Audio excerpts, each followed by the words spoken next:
Assalamualaikum warahmatullahi wabarakatuh. Teman-teman dan sahabat peternak dimanapun berada. Saat ini ketemu dengan kami peternakan Ova Befarm Tegal. Pada kesempatan ini kami akan mencoba merilis untuk kegiatan Ova Befarm di akhir tahun 2025. Jadi bisa kita lihat di belakang kita ini kita masih tahapan penyelesaian pekerjaan. Ada yang sedang kita bangun kandang baru. Ini untuk kapasitas yang nanti cukup besar. Jadi di tahun 2026 nanti Ova Befarm ini akan launching lagi Pak Dokter dan teman-teman untuk domba yang lebih banyak lagi variasinya. Nah, pada saat ini kita dari Ova Befarm kedatangan tamu istimewa. Selamat sore Pak Dokter. Selamat sore Pak. Pak Dokter ini sudah rutin di Ova Befarm untuk kita minta kontrol banyak kegiatan dari mulai pakan, kemudian kesehatan, kemudian dari kebuntingan, kemudian dari tahap setelah masa sapi ya. Jadi ini komplit, satu peternakan, ada breeding sampai dengan fattening ya. Jadi pada saat ini tentunya sangat istimewa. Ini kita bisa banyak lagi nanti akan bahas. Dan yang menarik lagi, ini ada teman-teman dari Unisud. Selamat sore. Selamat sore Pak. Semangat ya, tetap semangat. Ini dari teman-teman Unisud sudah kerja praktek dan magang di peternakan Ova Befarm sudah berapa hari? 60 hari ya? 2 bulan lebih. 2 bulan lebih. Ini sudah mau di akhir. Jadi ini kesempatan yang baik juga bisa bertemu dan nanti bisa tanya-tanya langsung nih sama Pak Dokter ya. Sehingga nggak sia-sia nih. Di 2 bulan bonusnya bisa tambah materi ya. Oke, ini langsung saja. Ini saya pengen langsung dari teman-teman yang PKL dari Unsud nih ya. Nanti selama di sini mungkin kurang lebih 2 bulan, mungkin bisa cerita nih tentang pengalaman di sini. Memang semuanya berat, semuanya banyak apa ya, ilmunya secara praktek ya. Nah, mungkin dari teman-teman nih dari Unsud ini nanti akan cerita. Monggo dari Mas Yaki nanti bergantian. Baik, buat kesan yang saya dapat di kegiatan praktik kerja dan magang ini sebenarnya sangat banyak ya Pak. Terutama saya yang paling menonjol itu dari ilmunya, karena begitu luasnya begitu. Jadi sangat welcome lah memberikan ilmu sehingga kami bisa belajar dengan leluasa gitu Pak. Yang kedua, kami juga sekaligus melatih fisik gitu Pak. Di yang namanya kegiatan di peternakan kan tidak lepas dari kegiatan fisik Ya, gitu Pak. Mungkin itu sih Pak. Oke. Dari apakah Ya, dari saya sendiri tuh kesannya tuh yang pertama mungkin dari lingkungan ya Pak. Itu saya di sini merasa nyaman dari orang-orang di kandang, terus juga teman-teman semua gitu ya. teamwork ya, teamworknya. Ya, itu apa yang ngerasa nyaman banget. Jadi kerja itu nggak terasa gitu Pak. Yang kedua itu dari ilmunya udah pasti ya Pak. Apalagi sekarang ada kesempatan buat ngelihat USG kayak gitu. Udah mungkin Pak. Ya. Dari Mbak Erika, Dari saya sendiri itu kesannya itu saya mendapatkan pengalaman yang sangat banyak Pak di sini, dari ilmu, terusan kebersamaan, terusan disiplin juga di sini Pak, semuanya itu saya dapat. Jadi saya berterima kasih untuk Ovam Beva karena menerima saya untuk magang KB di sini. Oke. Baik teman-teman dan sahabat peternak dimanapun berada, ini tadi kesan dan pesan yang disampaikan oleh teman-teman dari Unsud. Begitu berharga dong. Ini kesempatan yang luar biasa nih teman-teman. Kebetulan hari ini nanti nambah SKS lagi nih dong. Siap. Langsung dari Pak Dokter untuk memberikan materi. Ini kesempatan langka ya, Ya. karena Pak Dokter ini sudah berpuluh tahun memang di bidang peternakan, khususnya yang jenis domba atau kambing ya. Nah mungkin saya serahkan Pak Dokter untuk memberikan materi SKS-nya nih berapa. Monggo Pak Dokter. Ya mungkin teman-teman kalau karena kita juga langka ya bisa ketemu di sore hari ini ya, mungkin dari teman-teman sendiri punya sedikit ganjilan atau pertanyaan buat saya, boleh silakan diutarakan. Siapa aja, monggo silakan. Oke Dok, izin bertanya Dok, di sini kan breeding ya Dok. Nah untuk pemberian pakan yang baik untuk domba breeding itu bagaimana ya Dok? Karena kan domba breeding itu menghasilkan cempe yang membutuhkan nutrisi. Nah itu tuh gimana ya Dok untuk pemberian pakan yang baiknya? Oke, pertanyaan yang bagus. Memang di ini ya, breeding domba itu kita sangat tricky kalau saya bilang. Jadi kita harus benar-benar memahami status fisiologis dari ternak kita untuk menentukan bagaimana pakan itu bisa kita berikan.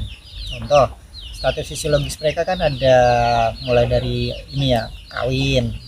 Ada, lalu nanti ada setelah kawin dia bunting. Setelah bunting dia nanti laktasi atau melahirkan. Lalu setelah melahirkan masa-masa laktasi 3 bulan ya, lalu masuk dia di sapi. Setelah sapi dia itu masuk ke fattening. Nanti bisa fattening 3 bulan atau 4 bulan. Nanti mana yang bisa masuk sebagai komoditi daging, mana yang masuk komoditi bibit untuk diteruskan selanjutnya. Itu berdasarkan nanti kelahiran, berdasarkan bobot lahir ya Pak ya. Nanti bobot lahir yang bagus, yang memenuhi syarat untuk menjadi bibit, itu akan dipilih dari awal untuk diseleksi jadi bibit.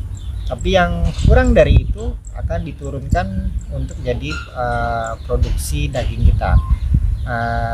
Dari situ pemberian pakannya jadi seleksi, jadi selektif. Tidak semua sama saja seperti itu, dari breeding, dari perkawinan, bunting, itu tidak seperti itu. Jadi saya bilang tadi tricky. Kalau masa perkawinan kita tidak perlu kasih makan yang mewah. Biasa aja, rumput, nanti sedikit komboran atau sedikit konsentrat gitu ya Pak ya, untuk menekan biaya produksi sebenarnya. Nanti setelah diketahui dia bunting, baru kita berikan makanan baru, yaitu nutrisi di dalam konsentrat. Kita lebih naikkan lagi dengan komposisi yang lebih bagus dan volumenya jadi lebih banyak lagi.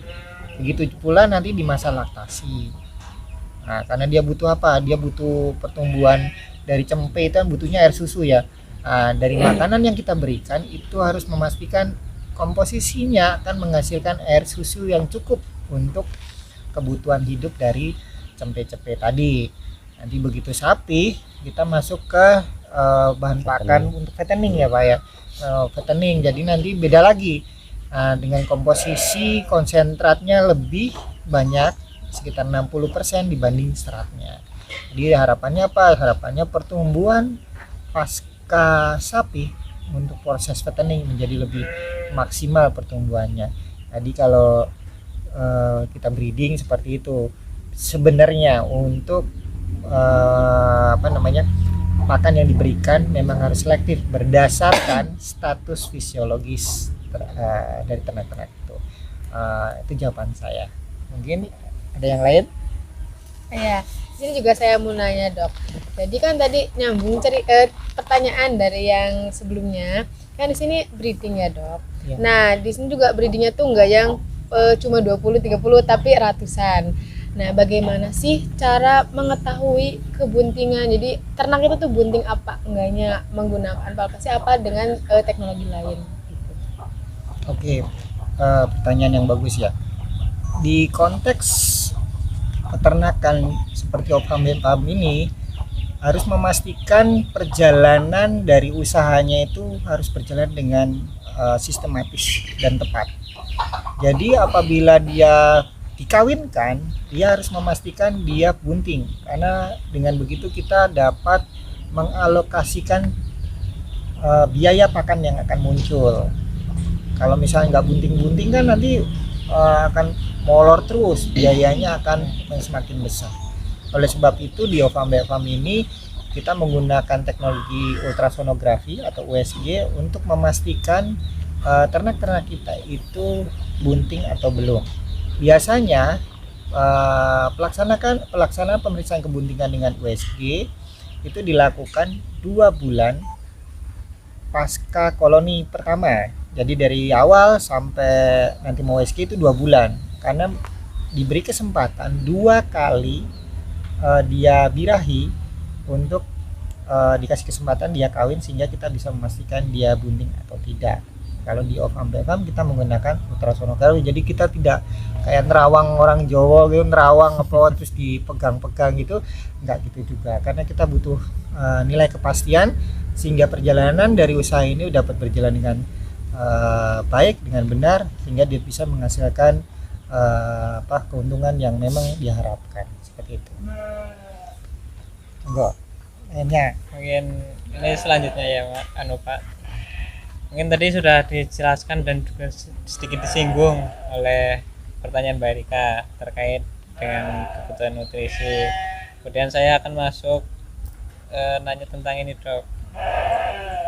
Seperti yang saya ketahui juga di Farm sendiri itu kan menggunakan pejantan impor atau melakukan kawin silang ya Dok. Ya, yang akan saya tanyakan itu ciri-ciri daging yang baik itu seperti apa, dan juga mungkin ini jadi permasalahan di kalangan masyarakat terkait bau ya Dok, bau domba atau bau daging tersebut. Treatment agar daging tersebut tidak bau itu cara penanganannya gimana gitu Dok? Oke, begini. Di Farm itu menggunakan pejantan pemacak itu dari domba impor dengan rasnya dia Dorper, lalu disilangkan dengan domba-domba lokal di sekitar kota Tegal gitu ya Pak ya. Nah, dengan harapan apa? Terjadi peningkatan mutu genetik, mutu dari dagingnya, karena memang domba Dorper itu kan domba pedaging ya. Nah, harapannya adalah domba-domba ini juga hasil anakannya atau F1-nya memiliki komposisi daging mirip seperti atau mendekati si bapaknya, dimana muscle atau massa otot dari Dorper itu kan tebal sekali. Nah, nanti F1-nya memiliki massa ototnya juga lebih tebal, itu pertama. Yang kedua, pertumbuhannya lebih cepat. Pertumbuhan dari domba-domba F1 atau silangannya itu lebih cepat besar, sehingga efektif dalam proses pemeliharaannya. Nah, di Farm ini juga ada ruangan untuk rumah potong hewannya, sehingga untuk memastikan kalau hasil ternak atau hasil produksi dari domba-domba di Farm dagingnya itu memang yang berkualitas baik. Contoh tadi bertanya, kok ada bau ya, kok nggak ada bau ya. Nah, kalau permasalahan bau atau tidak pada daging domba kita itu bau perengus dari domba kita tuh dihasilkan dari pejantan-pejantan, yaitu ada kelenjar bau di sekitar atau di bawah pangkal kandung. Nah, hanya pejantan. Apakah betinanya itu tidak bau? Bau, tapi lebih minim dibanding pejantan. Kenapa pejantan harus bau? Karena menandakan bahasanya dia itu matang kelamin, itu pertama. Yang kedua, pejantan bau itu kemudian digunakan untuk memastikan teritorialnya dia, bahasanya itu miliknya dia, hingga dia matang kelamin dan dia menandai teritorialnya dia. Nah, bagaimana sih biar tidak bau?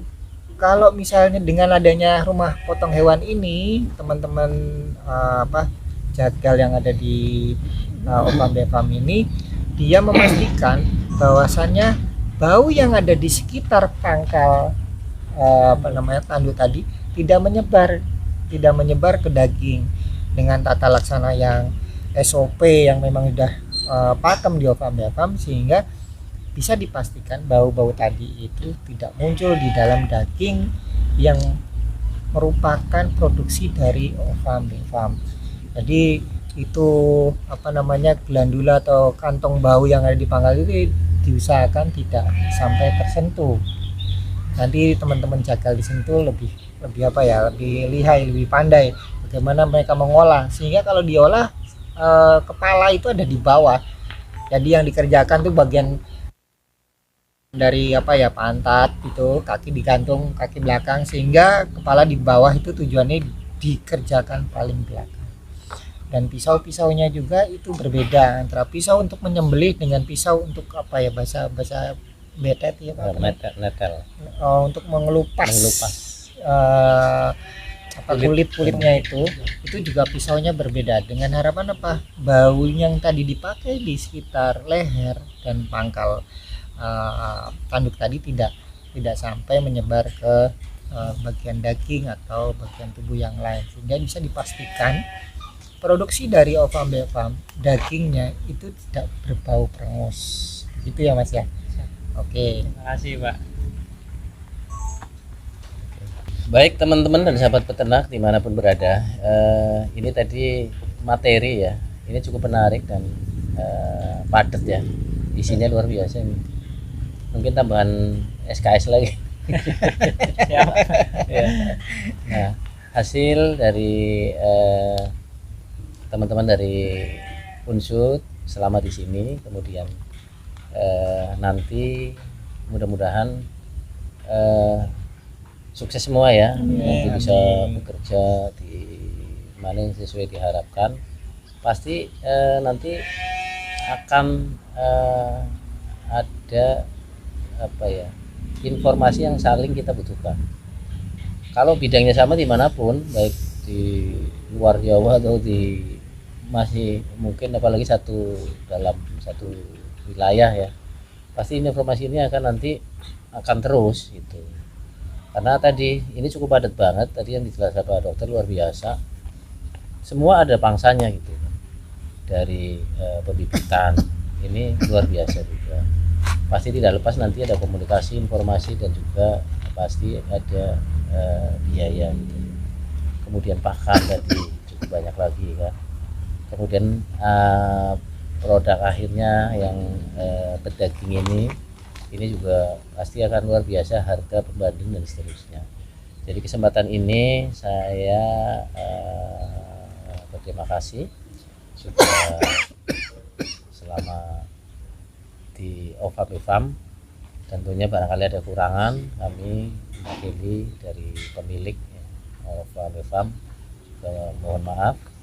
Jadi terima kasih juga Pak Dokter sudah bisa bertemu ya. Jadi ke depan kita jaga silaturahmi dan komunikasi, dan mudah-mudahan manfaatnya besar untuk kita semua. Karena tantangan yang sekarang kita hadapi di masyarakat dengan programnya ketahanan pangan ini tentunya di salah satu bagian dari ketahanan pangannya adalah peternakan. Pasti ke depan akan mempunyai harapan dan juga tantangan yang cukup besar. Kita harus optimis ya. Jadi terima kasih dan mohon maaf kalau ada kurangan. Baik, terima kasih teman-teman dan sahabat peternak dimanapun berada. Kami dari Peternakan Opam Befam mengucapkan Salam cinta dari ujung kandang. Terima kasih. Wassalamualaikum warahmatullahi wabarakatuh. Waalaikumsalam warahmatullahi wabarakatuh.